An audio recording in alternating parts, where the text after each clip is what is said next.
Yang dimaksud dengan sabar adalah sanggup untuk melawan, sanggup untuk berbuat. Iradatul intiqam, membalas, tapi dia tetap lawan. Bukan yang dia lawan manusianya, bukan yang dia lawan orangnya, tapi yang dia lawan adalah darah yang mendidih, yang bergejolak di dalam. Makanya kita selalu mohon doa kepada para habaib, kepada para ulama. Kalau ketika berjumpa, Habib, tolong saya supaya termasuk orang-orang yang sabar, karena balasan orang yang sabar adalah mendapatkan balasan tak terhitung jumlahnya. A'dadtu li'ibadiyas salihin, aku siapkan untuk hambaku yang soleh. Apa yang disiapkan Allah? Mala a'yunun ra'at, belum pernah terlihat mata. Wala uzunun sami'at, belum pernah terdengar telinga. Wala khatala ala qalbi bashar, belum pernah terlintas di hati manusia. Nampaknya bapak-bapak semuanya mendapatkan ini insya Allah. Ibu-ibu sama juga. Makanya bapak-bapak sabar. Ustaz Somad, itu bapak itu kelihatannya orangnya sudah tidak kena azab kubur lagi Pak Ustaz. Loh, kok bisa begitu? Saking dia sudah menderitanya menghadapi istrinya di dunia.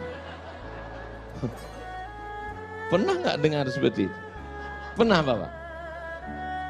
Ada orang yang begitu sabar menghadapi, saking sabarnya dia, setengah dari azabnya sudah diterima di dunia. Sehingga di akhirat ketika semua orang mendapatkan azab, ini azab kamu, ini azab kamu. Lalu orang ini kata Allah, azab kamu DP-nya sudah diambil dunia. Ini tinggal cash-nya saja. Sedangkan kita semua tidak mau mendapatkan azab sama sekali. Maka doa kita, Rabbana atina fid dunya hasanah wa fil akhirati hasanah wa qina adzabannar. Di dalam kamus Lisanul Arab, kamus lengkap bahasa Indonesia Purwadarminta, sejengkal. Tapi kamus Ibnu Manzur bahasa Arab semeter. Apa dikatakan di sana marah itu? As-sulbah, keras. As-sohrah, batu yang keras. Itulah amarah. Karena dia menggumpal menjadi dendam kesumat. Sebelum mati dia berpesan kepada anaknya, sini sebentar anakku, sini sebentar. Ada apa ma? Kamu kalau nanti saya mati, jangan nikahkan anak cucumu 7 turunan dengan anak tetangga kita. Batu yang mengeras, maka sampai kapanpun tidak akan mencair. Wa inna minal hijarati lama yatafajjaru minhul anhar. Ada batu keras tapi masih memancarkan air. Wa inna min halamah yahbitu min khasyatillah. Ada batu keras tapi hancur berkeping di atas bukit Tursina karena takut kepada Allah. Tapi kalau sudah hati mengeras menjadi batu, maka apapun tidak akan keluar. Oleh sebab itu maka kita selalu meminta kepada Allah, Allahumma ja'al fi qalbi nura, jadikan di hatiku cahaya, wa fi sam'i nura, di telingaku cahaya, wa fi basari nura, di mataku cahaya. Semuanya berawal dari darah yang bergetar menggelora di dalam jantung. Makanya kita mesti menjaga hati. Kata Nabi SAW, ala fil jasadi mudghah, ketahuilah di dalam jasad, dalam badanmu ini ada segumpal, sekepal, segenggam. Abdul Somad jantungnya sebesar kepalanya. Kalau tidak percaya, ambil ronsen. Jantung pisang. Sebesar apa genggaman kepalan tangan, sebesar itulah jantung kita. Bapak ibu yang kebetulan gemuk, besar tangan. Abdul Somad yang kebetulan kurus, kecil. Orang gemuk itu sebenarnya adalah orang kurus yang hatinya selalu tersakiti.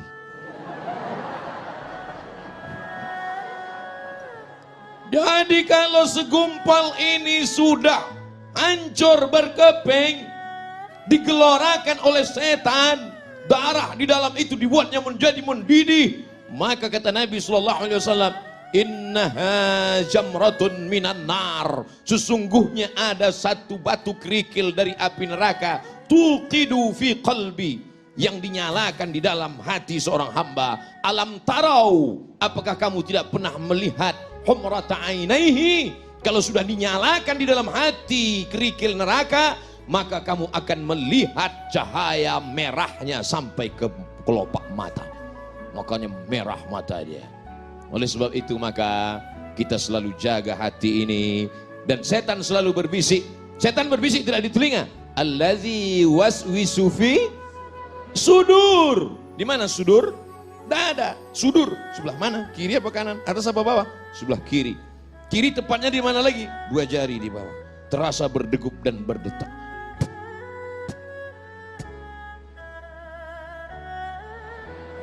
Kalau mikrofon yang mahal biasanya kedengaran. Iya. Oleh sebab itu maka ini harus kita jaga senantiasa. Dengan apa menjaganya? Ala bizikrillah. Dengan banyak-banyak berzikir mengingat Allah, tatmainnul qulub. Yang bergojak tadi, yang menyala tadi, yang mendidih tadi, kalau kita mau tenangkan, bagaimana cara menenangkannya? Zikir. Kalau ada yang terkena musibah, meninggal anaknya, terbakar rumahnya, apakah dia marah kepada Allah? Tidak, dia sabar. Kalau ada di antara ibu yang suaminya dilarikan orang, tetap disitulah baru kelihatan bahwa yang namanya marah itu bukan dihilangkan dari diri manusia, tapi tempatkanlah marah pada tempatnya. Apa itu Ustaz ceramah kok marah-marah? Itu bukan pewaris Nabi. Nabi itu nggak pernah marah. Coba lihat, ketika Nabi dilempar pakai batu, basah tapak kakinya kena darah, terompak kayu sendalnya habis berdarah. Marahkah Nabi? Tidak. Datang malakul jibal, malaikat jibal, bukit segala bukit. Hai Muhammad sallallahu alaihi wasallam, tunjukkan padaku mana bukit yang paling besar di atas muka bumi ini. Akan aku timpakan ke atas negeri Taif, rata mereka semua dengan tanah. Sebelum kita dengar jawaban Nabi SAW, andai yang datang itu malaikat kepada Abdul Somad. Hai Abdul Somad, tunjukkan mana. Belum lagi selesai malaikat, langsung saya potong ngomongnya. Itu Gunung Bromo, itu Gunung Kidul, itu Gunung Merapi. Ratakan mereka dengan tanah, jangan sisakan satu pun. Itu makanya tidak ada Nabi bernama Nabi Abdul Somad, karena tidak lulus fit and proper test. Apa kata bumi? Wahai Muhammad sallallahu alaihi wasallam, kalau sampai darahmu menetes kena ke bumi, aku telan penduduk Taif itu rata sama rumah-rumahnya, aku telan. Apa yang dilakukan Nabi SAW? Nabi menyapu, mengusap supaya darah tidak menetes ke bawah.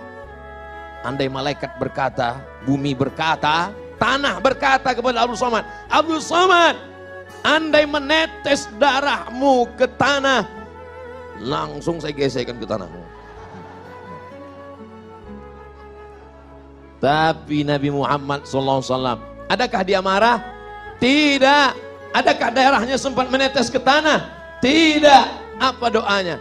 Asallah an yukhrij min aslabihim man ya'budullaha wa la yusyrika bihi syai'a. Ya Allah, keluarkan dari tulang sulbi mereka anak cucu yang akan mentauhidkan engkau, tidak mensyirikkan engkau. Bumi yang melempari Nabi itu sekarang 100% menjadi negeri Islam.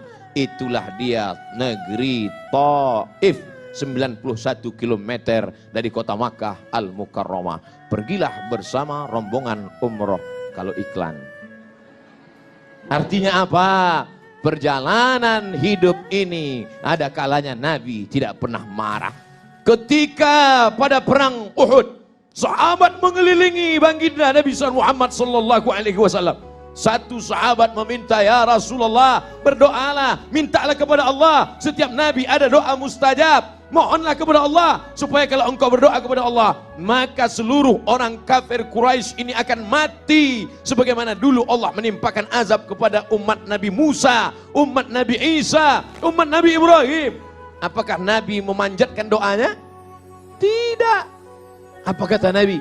Aku simpan doa mustajab itu syafaatan li ummati yaumal qiyamah, untuk syafaatku, untuk umatku sebagai syafaat nanti di akhir zaman. 1441 tahun yang lalu dia sudah memikirkan kita. Dia tidak marah, dia tidak pernah mengamuk, dia tidak pernah berteriak. Kenapa Abdul Somad kalau ceramah teriak-teriak? Karena Abdul Somad ceramah jam ini suasana genting. Habis makan siang, urat perut tegang, urat mata kendur. Angin spoi-spoi. Jadi kalau saya ceramah, marilah kita sabar. Nabi nggak pernah marah. Makanya saya selalu kalau ceramah saya perhatikan. Mana yang kira-kira matanya 5 watt ke situ saya. Marilah kita. Supaya apa? Supaya kita pandai menempatkan kapan kita bersuara lembut dan kapan kita bersuara keras. Bukan berarti orang suaranya keras itu hatinya keras. Selembut sutra. Smooth as silk. Lembut seperti sutra. Kalau kau tak percaya, belalah dadaku. Kan kau dapati lafaz Allah di sana. Saudaraku yang dimuliakan Allah Subhanahu wa taala, itu tuh Nabi nggak pernah marah. Nabi nggak pernah ngamuk. Kenapa kamu marah? Kenapa kamu ngamuk? Kamu kenapa nggak meriwayatkan hadis Nabi yang sedang marah? 1 bulan Nabi berdoa, Allahumma al'an bani Ra'il, Allahumma al'an bani Zakwan, Allahumma al'an Usayyah, laknat bani Ra'il, laknat Usayyah, laknat Zakwan. Kenapa? Karena mereka membunuh 70 da'i yang dikirim oleh Rasulullah sallallahu alaihi wasallam. Kunut subuh, kunut zuhur, kunut asar, kunut Jumat. Laknat, laknat, laknat. Qanata Rasulullah SAW syahran, thumma tarakahu. Setelah sebulan Nabi tidak berkunut lagi. Apa kata Abdurrahman ibnu Mahdi? Makna thumma qanata tarakahu, tarakahu. Nabi meninggalkan, bukan kunutnya yang dia tinggalkan. Yang dia tinggalkan laknatnya. Sedangkan kunutnya berlanjut sampai meninggal Nabi Muhammad sallallahu alaihi. Pernahkah Abdul Somad dalam doa kunutnya melaknat? Enggak pernah. Allahumma hadina fi man hadait. Amin. Wa afina fi man afait. Amin. Wa tawallana fi man tawallait. Amin. Wa barik lana fi ma a'tait. Amin. Wa qina bi rahmatika syarra ma qadait. Amin. Sisanya pujian kepada Allah. Fa innaka taqdi wa la yaqda 'alaik wa innahu la yadhillu man walait wa la ya'izzu man 'adait tabarakta rabbana wa ta'ala falakal hamdu 'ala ma qadait nastaghfiruka wa natubu ilaik. Bagi yang hafal, yang enggak hafal gerak-gerakkan yang mulut. Bagaimana kalau Abdul Somad kunut subuh, kunut zuhur, kunut asar berdoa, Allahumma al'an Israel, Allahumma al'an, pokoknya laknatlah semua yang menzolimi, yang menganiaya, yang mengkriminalisasi ulama, yang menyudutkan orang-orang soleh, laknat. Kira-kira kalau kita baca doa kunut subuh, kunut zuhur, kunut asar, kunut maghrib, kunut isya, apa kata orang? Itu imam radikal. Padahal kita sedang marah. Kalau agamamu dihina, ulamamu dilecehkan, kau tidak marah, maka gantilah bajumu dengan kain kafan.